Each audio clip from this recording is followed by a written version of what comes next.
Welcome to the Biochar Show, where the spark of innovation meets the promise of sustainability. I'm your host, Meghan K, and today I'm honored to introduce a guest who is not only leading groundbreaking initiatives in biochar, but is also transforming how we think about waste and climate resilience.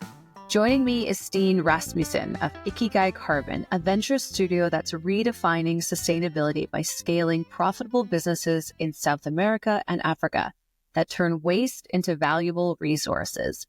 Under Steen's leadership, Ikigai Carbon is leading projects like Omidi Biochar, which will turn 10 million tons of waste biomass into bicarbon products and generate biodiversity-focused carbon removal credits.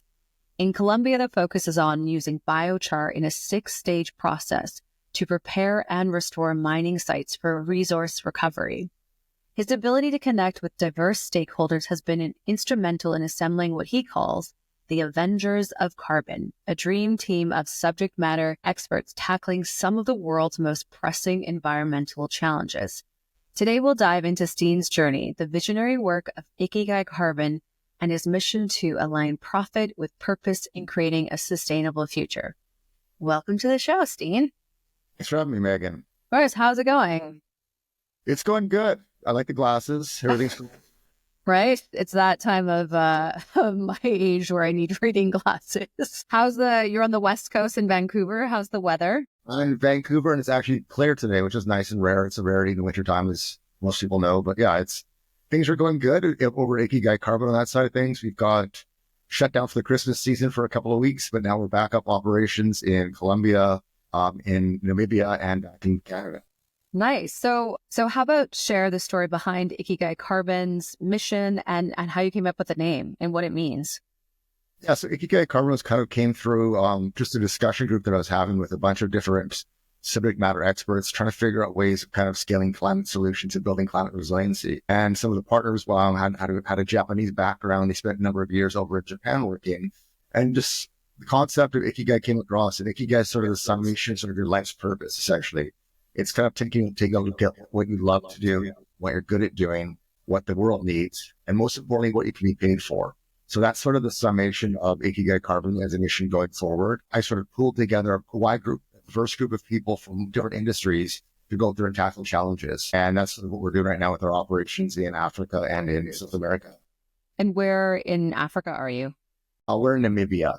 Namibia is just north of South Africa, probably bigger than Texas, weather similar to Mexico, and it's got the population of only Houston. So it's one of the driest countries in the world, one of the biggest diversities between the haves and the have-nots. And that's sort of why we also chose that as a great place where we can go do a lot of good and create a lot of jobs. And then what about in Colombia? Whereabouts are you there? In Colombia, we're in a little area called San Roque. It's a little village area outside of Medellin on that side. So that's sort of where our operations are right now, but we were incorporated in Bogota. So you've worked across various industries from finance to climate innovation. What exactly drew you to focus on biochar and carbon solutions? So I was working in the capital market side of things in Vancouver here. I was working on taking companies public, and then I ventured out to work for one of the largest natural resource financiers and newsletter writers. So I worked with them for probably about 5 years on that side. And then during that time, we made a focus into carbon credits. That was a big thing about 3 years ago. A lot of money was raised for carbon credits, and then carboncredits.com was bought by the company. I sort of helped steer it from domain purchase to being the biggest media franchise in the sector. And from that, I got exposure to all these different interesting conferences and met a whole bunch of interesting people. And I kind of just fell in love with the biochar people. Because of the fact is there's all these different technologies for removing carbon out there, but biochar actually is something tangible you can physically see. You can see the benefits of it for the soil, and you're taking a waste product and you're turning it into something valuable that has more benefits besides the carbon. Biochar is a major focus for your team. Can you walk us through its goals and the impact it aims to achieve? Great. Thanks for the question, Meghan. So Omidi Biochar is a Namibian biochar producer. And right now what we do is we make biochar using the artisanal method using Kentucky kilns.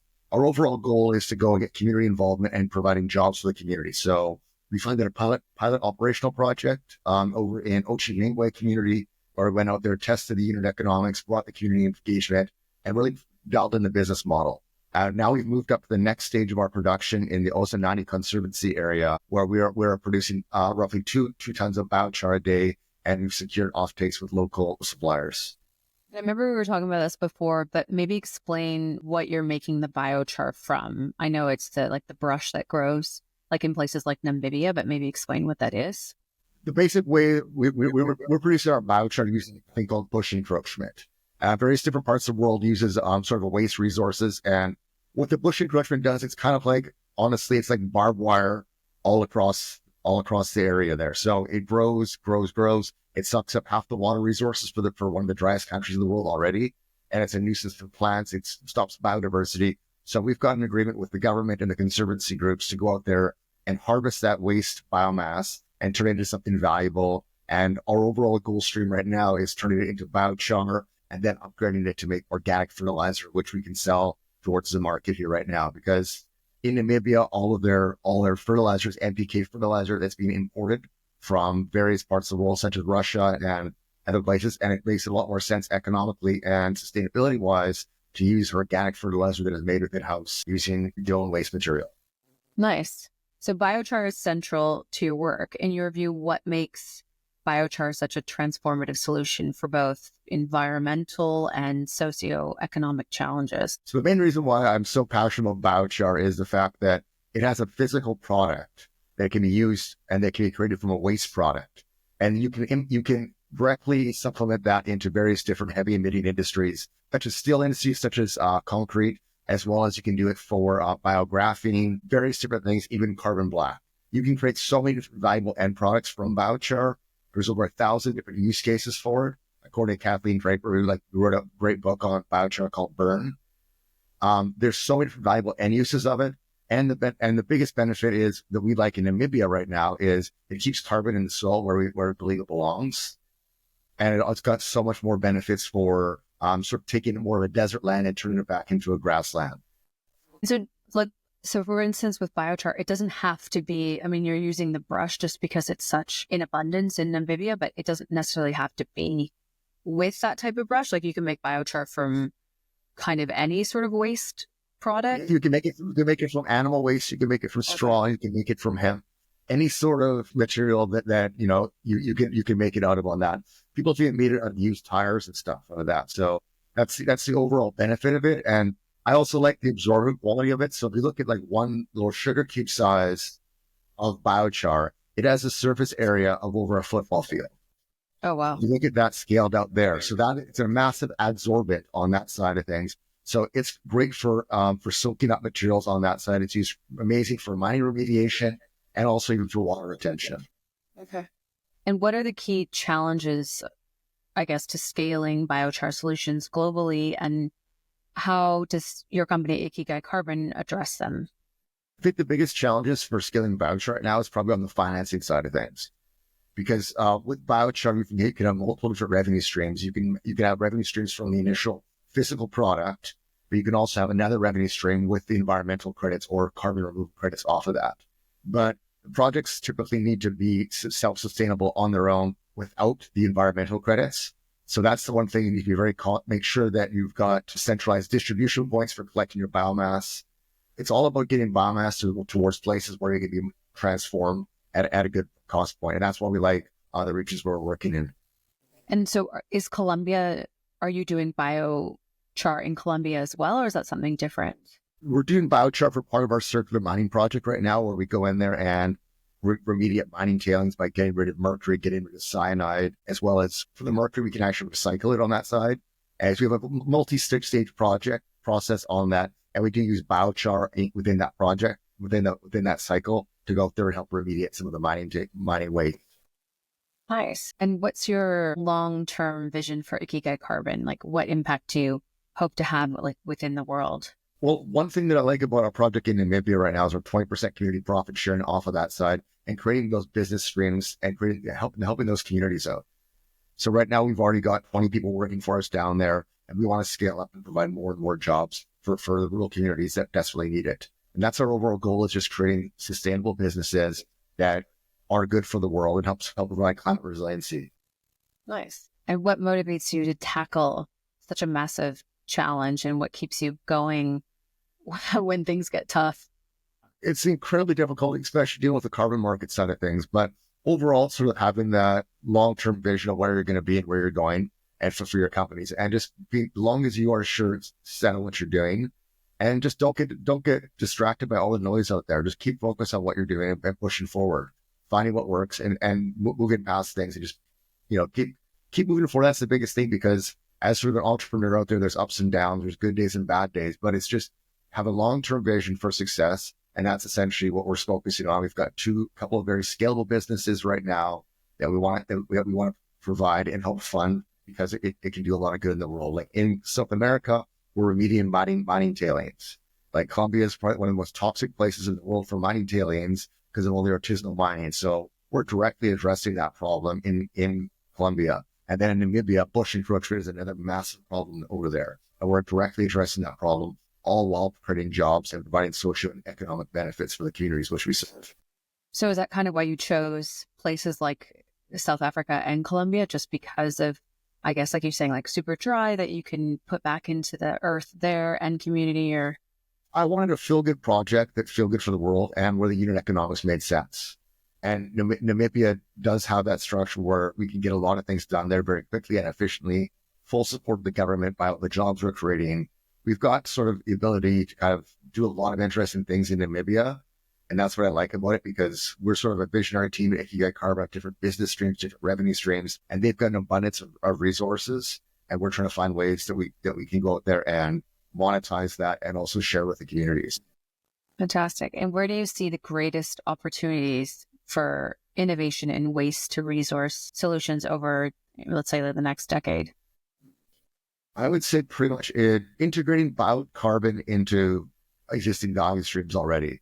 So you can make bioplastic out of it. Every single petroleum-based product, there's a bio alternative you can make for that.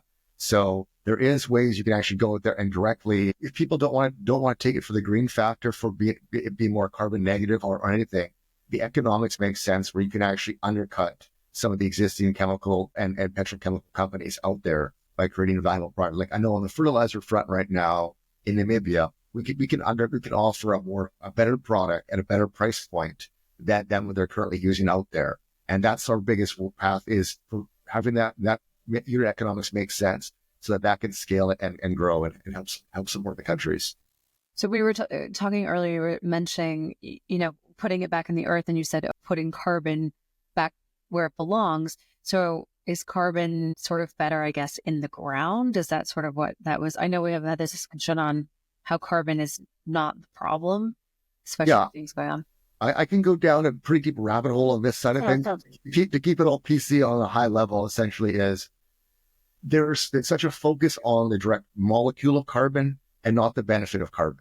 So the U.S. has spent hundreds of millions of dollars on grants for essentially big vacuum cleaners to suck up carbon out of the air, and then just to inject it deep down underground for then another company to go and pump it right back up and burn it. And it's sort of an eternal cycle of carbon, but where carbon needs to stay is in the middle, in the soil. Soil degradation is going all across the world right now.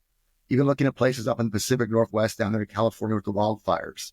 The biggest thing right now is it's kindling in the woods because they don't have proper forest management, proper harvesting of that waste biomass, that woody biomass, and turning that into something like biochar, which can actually help the soil return. So that's why I love biochar. It's such an amazing solution out there, and it's just trying to go up against the barriers that are already existing to try to bring awareness towards that, which is kind of why I'm very passionate and excited about your career for the podcast here, because you've got a great channel and a great sort of platform here to go out there and educate people on biochar and its potential benefits.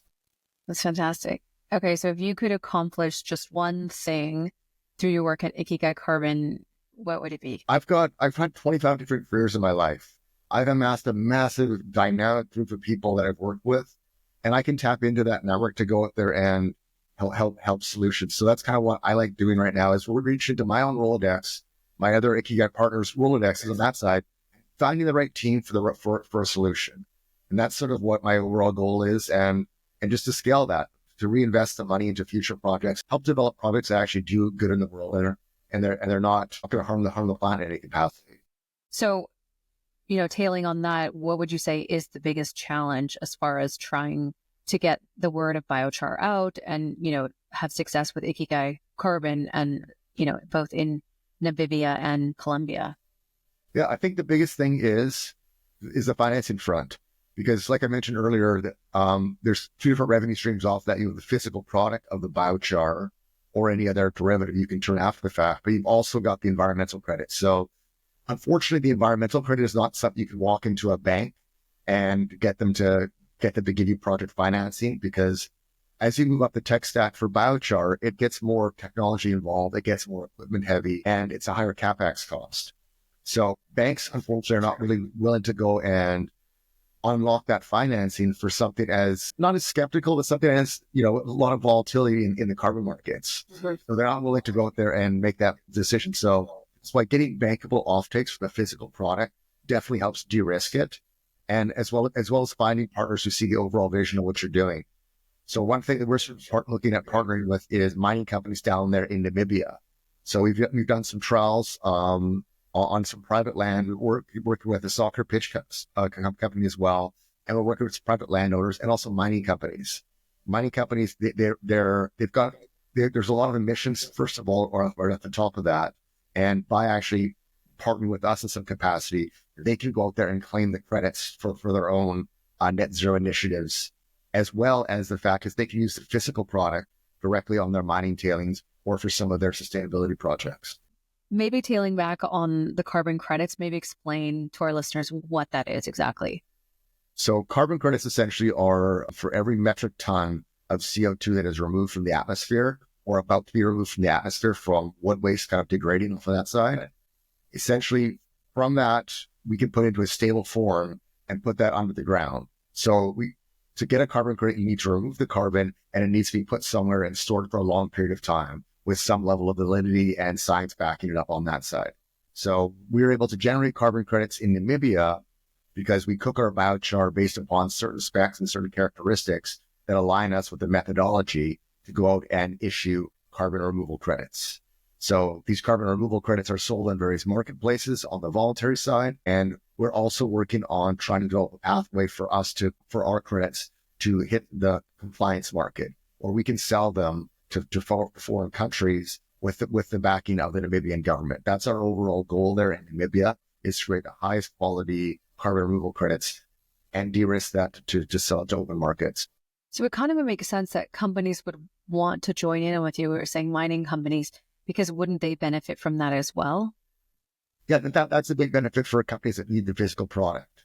So that's why there's a lot of different revenue streams to be had for that, because it makes sense for a lot of corporate companies that do have their own emissions, but they do need the physical product, whether it be a plastics company using it for bioplastics. There's a lot of different ways that biochar and biocarbon derivatives can benefit them. So on top of Ikigai Carbon with Namibia and Colombia, is there anything else that you're sort of working on to also scale at a higher level? Yeah, so with our connections to influential and high-level people within Namibia on that front, we saw a benefit of being able to lever our connections and expertise on that front to different ventures out there to unlock it. So we started Ikigai Biodiversity in Namibia, where it's a new sort of joint venture by a technology provider that's publicly traded. They're bringing in the technology expertise. Ikigai Carbon is bringing in our subject matter expertise on the biochar front, as well as we've got our local partner there, Omiti Biochar. So it's a whole new entity in Namibia starting right now by a bunch of different people, because we're not doing small Kentucky kilns. The Omiti Ikigai Biodiversity in Namibia is going to be using big, large-scale industrial equipment. That's sort of our overall vision there, is to build that out. And so with these large scale, what are they called? Kilns? Kilns, yeah. So compared to the small kilns that you're using in Namibia currently, and you're trying to scale to larger, what is the difference as far as tons, like per day, I guess, or how long it takes to make versus just using the little kilns? Like how much more profitable is it going to be in the long run for you? Well, it gets more profitable as you sort of move up the technology stack on that side. So it allows us to sort of produce an industrial scale, a very homogenized product to the market. So we can sort of go out there and custom cater a certain type of biochar for use for specific mining remediation. So that's our overall goal. We create a more refined product, and we can do it essentially we can offer an industrial scale capacity where we can do 40,000 tons or more a year. So we've secured essentially 10 million tons of biomass in Namibia right now. And we're trying to find ways of monetizing that into biochar. So we have no shortage of the feedstock on that front. That's not an issue at all. It's essentially the issue is just having the ability to get the capital to scale up the high capex equipment. And who designs these large scale kilns? So there's a bunch of different providers around the world at various different degrees of complexity. So there's a number of them in Germany, which are very high tech, very efficient, very uber German style of manufacturing. But there's also kilns that are made for more, rudimentary level stuff. So for more remote locations. But the one that we partnered with was Ikigai Carbon.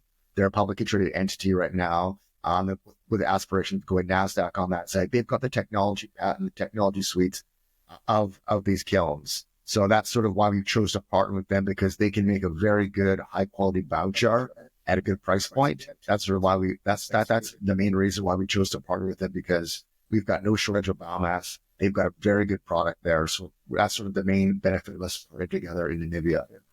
What would you say are the biggest challenges in the carbon markets? I would say the biggest challenge to the carbon markets is the fact that it's mostly a scam. It's mostly been propped up by companies and entities focused on the element of carbon, and they've already figured out a way to game that system very good. I think carbon had a very important and influential thing because it's sort of a good proxy for doing change in the world, but it's been sort of opportunized and monopolized by certain special interest groups in the background where they're buying and selling credits amongst themselves. And I think the biggest benefit right now is the biodiversity angle. Something tangible you can see versus something as suspect as the absence of oxygen. So biodiversity, you can see essentially a desert with no animals turning back into grasslands, very, very blooming. That's something tangible you can see and touch. The carbon markets, unfortunately, it's not going to scale the way that it needs to scale because they're not funding projects that are actually moving tons of carbon. So, for example, a project in Namibia, we can offer one of the highest quality, lowest cost CDR around with the most co-benefits, but it's not getting any active interest from a lot of the special interest groups that go and buy carbon removal credits. So if they don't, they're spending 3 times as much on science projects, with the overall goal of the science projects being is creating equipment that can suck carbon very efficiently out of the sky. It might work in different planets like Mars and stuff where it's 97% carbon in the sky, but here it doesn't make sense to have a carbon removal facility up in the middle of Iceland where it's very pristine and clear. Trying to go out there and get little molecules of carbon in the sky that is already beautiful and serene versus right next to an emission stack.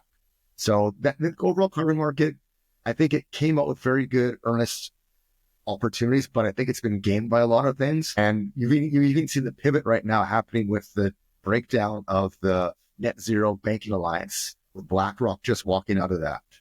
So a lot of these, there's going to be a lot of headwinds right now for the carbon markets with a new Trump election coming into the States right now. Carbon markets, I don't really know how it's all going to balance out on the background. I agree that there is a problem with the world right now. We need more climate resiliency, but focusing on the element of carbon is not the solution. It's developing resilient ways of utilizing waste to do that. So the wildfire in California right now would have been fixed if Cal Fire would have had the contracts with the U.S. Forestry Service to go out there and do their proper bush harvesting. I know. I live there for 12 years. So there's a lot of solutions that biochar offers, whether it's helping wildfire remediation or also even helping with water retention. So that's why I like biochar, and I'm focusing on the physical product of biochar and not so much on the environmental credits, because those are a little bit suspect right now. I don't see any major player coming to the market. If anything, I see people sort of retreating from the market. What would you say is something unique about biochar that most of our listeners either do know or, like myself, don't know and are learning? I think the biggest benefit is this is not a new technology. This has been around thousands of years. And it's just a way that we've also been doing things. Even the Amazon rainforest, for example, terra preta is like that's like rich, fertile soil there, because people used to go and essentially dig a hole, and burn their waste and burn their garbage inside of that. And if you do it in a certain way at a certain temperature, you can create very, very, very good soil. And that's the biggest thing out there. There's solutions right in your backyard where you don't need to go and import things. Like for example, in Vancouver, Canada, where we're at, I think it's 40 million tons of mined coal is shipped from the middle of nowhere, BC, in the middle of nowhere. So it's literally chopped out of a mountain. Then it's actually put on a truck, trucks, then onto a train, then a train to a barge in Vancouver, then shipped all the way over to Asia. And they're able to make 50% margin off of that. So we can go out there and create a higher energy dense bio coal at a better price point out of Namibia and a shorter distance. So there's a lot of solutions out there, even in the United States. If you know, with a new Trump presidency out there, a good populist solution is biochar. So biochar can be directly replaced, put in towards mined coal in facilities out there. So it can supplement mined coal. It creates new jobs for a region that's usually in decline, and it also helps with forest management. So that's the overall take. I would say with biochar is just educate yourself more, read up on it, learn about biochar, because there's so many different ways to monetize it and different ways you can use it. So I would also suggest reading Kathleen Draper's book, Burn. It's over 1,000 different ways of biochar. She's passionate about it. And yeah, if anyone has any questions about biochar, about carbon removal, about biodiversity, about Namibia, Colombia, circular mining, anything on that side of things, just to reach out to me at like ikigaicarbon.com. Well, thank you so much for being on the show and taking the time to explain a little bit more about biochar, about Ikigai Carbon, what you're trying to do, sustainability in the environment. And I think, you know, people can learn a lot. And like you said, we just need to learn and research and keep diving into something that is worthwhile for sure. So thank you so much. Really appreciate it. Perfect. Yeah. Thanks a lot for taking the time today, Meghan, on that side of things. And like I mentioned, the whole goal and sort of the mission of Ikigai Carbon was me just putting myself out there and offering my services to help people out. So if anyone has any questions about biochar, front and back, feel free to reach out to me with the contact information provided here. And then I look forward to kind of helping out in any capacity. It's awesome. Thank you so much.